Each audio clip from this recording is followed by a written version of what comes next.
काफी बढ़िया बैठे इन वैल्यूएशंस पे।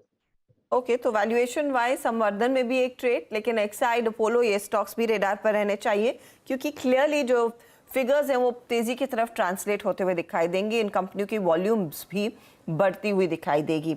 अच्छा, एक पॉकेट जिसकी हर दोपहर हम बात करते हैं वो है डिफेंस कंपनियां, और आज देखिए गाबा साहब ने अपना पहला ट्रेड हिंदुस्तान एरोनॉटिक्स पर दिया, लेकिन लिस्ट बनाते हैं उन सभी काउंटर्स की। मसगांव डॉक 3.5% ऊपर, इनका एक फ्रिगेट, दरअसल इन्होंने जो बनाया हुआ फ्रिगेट है वो लॉन्च हो चुका है, इंडियन नेवी को ये सौंपा गया। गार्डन रीच शिप बिल्डर्स जिसने विक्रांत पर काम किया वो 5% ऊपर आज के ट्रेड में। हाल में मैं देख रही हूँ अच्छी खासी तेजी। एक बार भारत डायनामिक्स भी देखेंगे तो वो भी 3% ऊपर है। इस पर पहले एक फंडामेंटल व्यू लेंगे और फिर अमित आप टटोलिए इन सभी डिफेंस काउंटर्स को और बताइए इस समय का कंपेलिंग ट्रेड क्या है। यहाँ पर क्या हो रहा है? क्या ये लार्जली वो मेक इन इंडिया पुश ही है जो चल रहा है, या फिर वैल्यूएशन वाइज भी काफी कुछ अट्रैक्टिव हो गया है?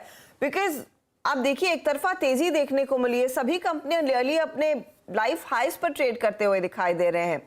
आप कैसे अप्रोच करेंगे स्पेस को शरद?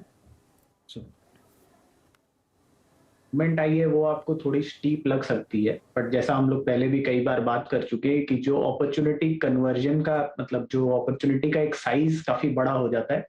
और हाल में जो आपको मूवमेंट दिख रही है वो प्राइमरीली जब डेवलप्ड नेशन से, ऑस्ट्रेलिया, यूएस से भी उनके प्रोडक्ट के लिए इंक्वायरीज आ रही हैं तो वो और तेजी पकड़ रहा है, क्योंकि एक्सपोर्ट एक ऐसी अपॉर्चुनिटी थी जिसकी अभी तक हम लोग बात नहीं कर रहे थे। हम लोग ज्यादातर डोमेस्टिक जो ऑफसेट क्लॉज क्लिक इन हो रहा था उसके फायदे की बात कर रहे थे, बट ये प्रोडक्ट के साथ अगर आपको इंटरनेशनल इंक्वायरीज भी आ रही हैं जिसके ऑब्वियसली कुछ जियोपॉलिटिकल रैमिफिकेशंस भी हो सकते हैं, तो उसकी वजह से एक पूरा नया और काफी बड़ा मार्केट खुल के आता है। जहां हम लोग ज्यादा करके इंपोर्ट डिपेंडेंट थे पूरे इंडस्ट्री में, वहां पिछले 4, 5, 10 सालों में हमने जिस तेजी से चेंज किया है और हम खुद को भी सप्लाई करेंगे और ऑफसेट क्लॉज क्लिक इन हो रहा है और एक्सपोर्ट अपॉर्चुनिटीज भी निकल के आ रही हैं। और अभी भी अगर आप मेरे हिसाब से बीडीएल को छोड़ के बाकी किसी को भी देखें, अगर ज्यादातर स्टॉक्स को, Cochin shipyard, Mazagon dock, HAL, valuations अभी भी ऐसा नहीं है कि बहुत एक्सपेंसिव रेंज में चली गई हैं जिस टाइप की अपॉर्चुनिटी है, क्योंकि आइडियली आपकी जो ऑर्डर बुक है वहां 1.5 से 2 गुना होने की जगह रहती है, तो आप यहाँ से डबल होने की बात कर रहे हो। तो